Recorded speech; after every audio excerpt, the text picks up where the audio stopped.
Olá, bom dia! Tudo bem? Sábado 18 de novembro.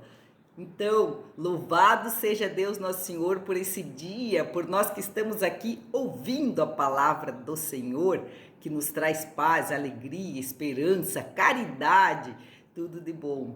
Então, gente, é o seguinte, o que eu quero explicar para vocês é que agora vem as leituras do final do tempo. O que quer dizer isso? A igreja, a liturgia, ela obedece uma história, que agora vai vir o nascimento de Jesus, uma cronologia, um tempo. Então, na verdade, agora está acabando o mundo, acabando o tempo. Então, eles pegam as leituras que acabam o tempo. Logo, então, vem o advento, que é advir o Natal e daí o tempo comum, a quaresma e a Páscoa. São 33 semanas do tempo comum e mais ou menos 19 das outras. Gente, eu vou ler esse livro de Sabedoria 18, mas ele é uma elucubração total. O cara tem que estar muito fora da casa para entender. Eu entendo, mas eu vou ler para você, talvez eu te explicando, você também entenda. Quando um tranquilo silêncio envolvia todas as coisas e a noite chegava ao meio do seu curso, a tua palavra onipotente, vinda do alto do céu, do seu trono real, precipitou-se como guerreiro impiedoso no meio de uma terra condenada ao extermínio. Como espada afiada, levava teu decreto irrevogável. Defendendo-se, encheu tudo de morte e, mesmo estando sobre a terra, ela atingia o céu. Então, a criação inteira, obediente às tuas ordens, foi de novo remodelada em cada espécie de seres, para que teus filhos fossem preservados de todo perigo. Apareceu a nuvem para dar sombra ao acampamento, e a terra enxuta surgiu onde antes era água. O mar vermelho tornou-se caminho desimpedido, e as ondas violentas se transformaram em campo verdejante, por onde passaram, como um só povo, os que eram protegidos por tua mão, contemplando coisas assombrosas, como cavalos soltos nas pastagens e como cordeiros correndo aos saltos, glorificaram-te a ti, Senhor, seu libertador. O Salmo diz: lembrai sempre as maravilhas do Senhor. Ele lembrou-se de seu santo juramento, que fizera a Abraão, seu servidor, fez cair com... O Evangelho de Lucas 18, de 1 a 8, diz o seguinte: naquele tempo, Jesus contou aos seus discípulos uma parábola para mostrar-lhes a necessidade de rezar sempre e nunca desistir, dizendo: numa cidade havia um juiz que não temia Deus e não respeitava homem algum. Na mesma cidade havia uma viúva que vinha à procura do juiz pedindo: faze-me justiça contra o meu adversário. Durante muito tempo o juiz se recusou. Por fim ele pensou: eu não temo a Deus e não respeito homem algum, mas esta viúva já me está aborrecendo. Vou fazer-lhe justiça para que ela não venha agredir-me. E o Senhor acrescentou: escutai o que diz este juiz injusto. E Deus não fará justiça aos seus escolhidos que dia e noite gritam por ele? Será que vai fazê-los esperar? Eu vos digo que Deus fará justiça bem depressa. Mas o Filho do Homem, quando vier, encontrará fé sobre a terra? Gente, o livro de Sabedoria vem nos falar de uma terra que está em iniquidade, em pecado, em erro, em engano, em morte. E que de repente, quando tudo está muito tranquilo, vem a palavra do Onipotente, que vem do alto céu, do trono real.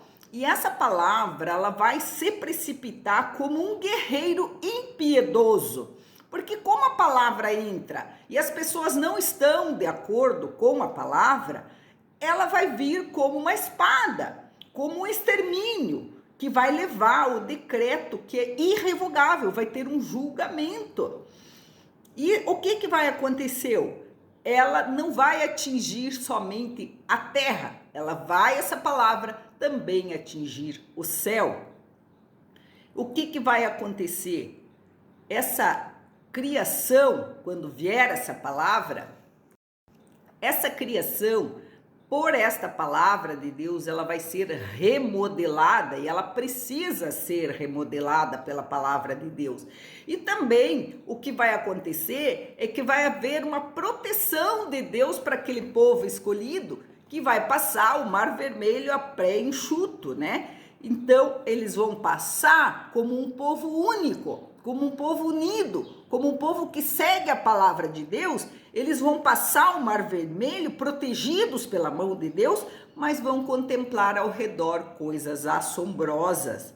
E eles vão glorificar, porque essas pessoas sofrem no meio do pecado, sofreram, é uma assembleia, são pessoas, é uma comunidade. E eles então, quando eles virem que tudo Deus vai fazer justiça, eles vão dar saltos de alegria, correndo e glorificando o Senhor, que é o libertador do povo. Gente, essa palavra nos dá noção do que é a palavra de Jesus. E ela veio para remodelar a terra, para mudar. Quase não tem mais morte como tinha na época de Jesus, pena de morte. Essa palavra veio para transformar a nossa história, a nossa vida. A Igreja Católica ela é universal. Ela prega e deve pregar essa palavra por todo o mundo. E a gente também, além de a palavra já existir, Jesus já existe. Esse livro de sabedoria é antes de Jesus. Jesus é o rei do céu e também atinge a terra e o céu. Jesus é o rei do universo, é o rei de todas as coisas. Esse Jesus que veio para remodelar a terra e proteger aqueles que são dele, para os que são dele darem glórias a Deus no mundo coberto de pecado, de erro, de vício, de engano, de morte. Então, nós temos o dever de louvar, de ouvir a palavra. E na palavra, sabe, eu acho que nem é tanto para dizer que o importante é rezar sempre, né?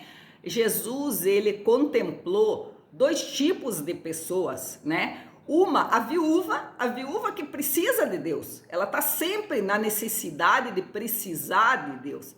Ela é uma pessoa que, pela necessidade dela, ela sempre está em oração, pedindo coisas para Deus. E aquele juiz iníquo, que já tinha tudo, que não acreditava em Deus e que era malvado, maldoso e fazia o mal. Mas a viúva, em nome de Deus, ela clama: juiz, faça a justiça para mim, faça a justiça, eu preciso que você me ajude. Pela insistência dela, pelo tipo de vida dela, por ela ser viúva, por ela ser necessitada, ela não parava de bater na porta do juiz, incomodando o juiz. E o juiz, então, que não tem nada a ver com Deus, fala que não tem, eu não tenho nada a ver com Deus. Mas o juiz é tocado pela humanidade daquela mulher. Ele é tocado de tanto ela pedir, ele fala: eu vou resolver a causa dessa mulher porque ela está me incomodando muito. E é por isso que ele resolve resolver. E o que Deus mostra para nós? Que esse juiz, sendo maldoso, de tanto a mulher pedir e insistir, ele concedeu a ela aquilo que ela queria, sendo maldoso, né? Imagine então quando você pede as coisas para Deus, que Deus é puro amor. Deus, ele está se derramando na tua vida, na tua história, no ar, no fogo, no mar, em todos os momentos da tua vida. Deus se derrama como um juiz bom, justo, bondoso. E se ele está dizendo, se esse juiz maldoso escutou essa mulher que tanto precisou, imagine eu que sou paz, que sou bondade, sou amor. Mas Deus também se coloca no lugar da viúva. Ele como bom, que ninguém enxerga, ele como o santo, o invencível, o maravilhoso, o poderoso, o que deu a vida por nós. Esse Jesus que deu a vida por nós, que se derrama, também é como aquela viúva em relação a nós. A viúva para o juiz, Deus em relação a nós, ele também quer entrar na tua vida, ele também bate na tua porta, ele também quer acertar a tua história, ele está a todo momento, e ele então cobra na parábola Ele diz: será que Jesus, quando voltar sobre a terra, ele vai encontrar alguma fé sobre a terra? Então, ele está triste, como que fosse aquela viúva que precisa do juiz. Ele é um Deus bom que precisa entrar para acertar a tua vida. Gente, em quantas vezes nós, em nome de Deus, queremos ajudar alguém e será que nós encontramos fé sobre a terra? Nós encontramos fé sobre a vida daquela pessoa para ela abrir o coração e nós, em nome de Deus, podermos ajudar ela? Não, muitas pessoas não querem, fecham a porta. O juiz, que era maldoso, ele foi tocado pelaquela viúva, né? Mas nós, muitas vezes, queremos ajudar e as pessoas são mais maldosas do que aquele juiz. Elas não só não aceitam aquele que me envia, como não aceitam a mim, como não aceitam aqueles que amam eles, né? As pessoas fecham a porta no nosso nariz, né? O juiz abriu para a viúva, mas as pessoas fecham a porta no nosso nariz. E assim é a vida do cristão. Então, o que eu posso dizer para você nesse dia? Tem dois contextos essa palavra, né? Tem o contexto de você pedir para Deus, que Deus vai te atender, porque Deus é bom e Ele não vai demorar para te atender. Peça, peça, peça insistentemente. Tudo que eu peço para Deus, Ele me atende. Eu tenho pedido algumas coisas, Ele me atende prontamente. Basta pedir. Você tem que saber como pedir também. Pede certinho. Ah, eu quero um carro. Que carro você quer? Quero um carro vermelho, ano tal. Ele vai te dar.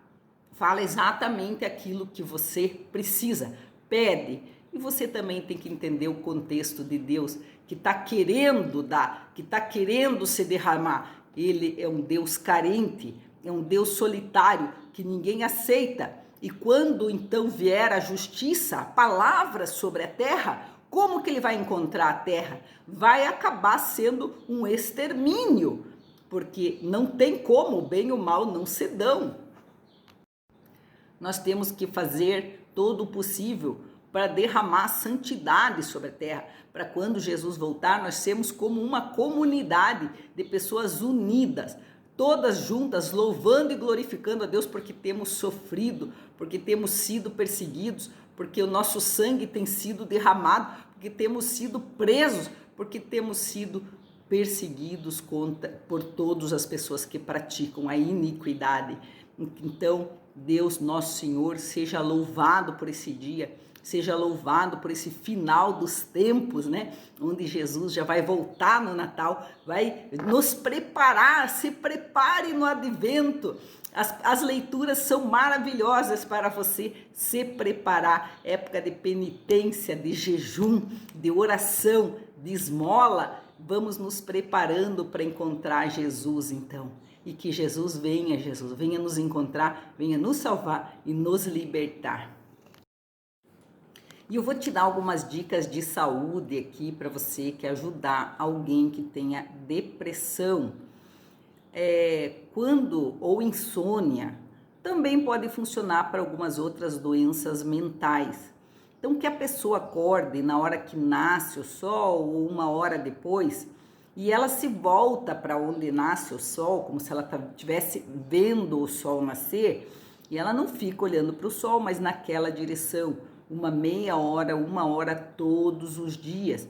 Isso cura a depressão, porque o sol, os raios solares vão na retina que libera serotonina, e a serotonina é o remédio para a depressão, que é aquele remedinho, fluoxetina, qualquer um deles, ele age na sinapse dos nervos, dos neurônios, liberando a serotonina. Mas se você olhar para o sol, você vai ter a tua depressão curada.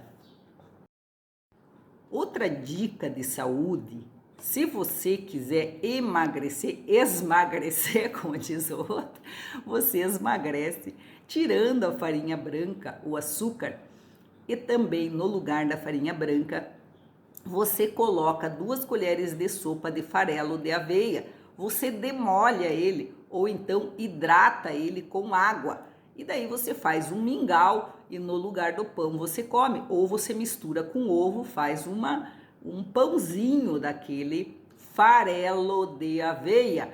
Isso aí vai te dar saciedade. Existe uma fibra chamada beta-glicana.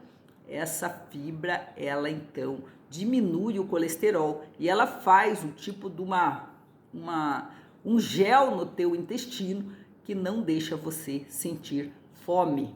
2 colheres de sopa de farelo de aveia ao invés do pão. Beijo! E vai aí uma moda para você! Que santidade de vida, que homens devemos ser, pois se tudo no céu e na terra o Senhor chamará. Que respeito para com Deus, que luta devemos travar, no novo céu e na nova terra iremos morar. Somos, Senhor, tua igreja, que aguarda e apressa a tua vinda gloriosa, que o Senhor nos encontre em paz, puros e santos. Somos, Senhor, tua igreja, que aguarda e apressa a tua vinda gloriosa, que o Senhor nos encontre em paz. Que efeito da tua promessa, perguntam e zombam de Deus, mas o Senhor virá, Ele não tardará. Que eu seja santo, santo, santo, pois Deus é santo, santo, santo. Que a santidade da minha vida apresse o Senhor, Ele logo virá, mas o Senhor virá, Ele não tardará. Que eu seja santa, santa, santa, pois Deus é santo, santo, santo. Que a santidade da minha vida apresse o Senhor, Ele logo virá, mas o Senhor virá.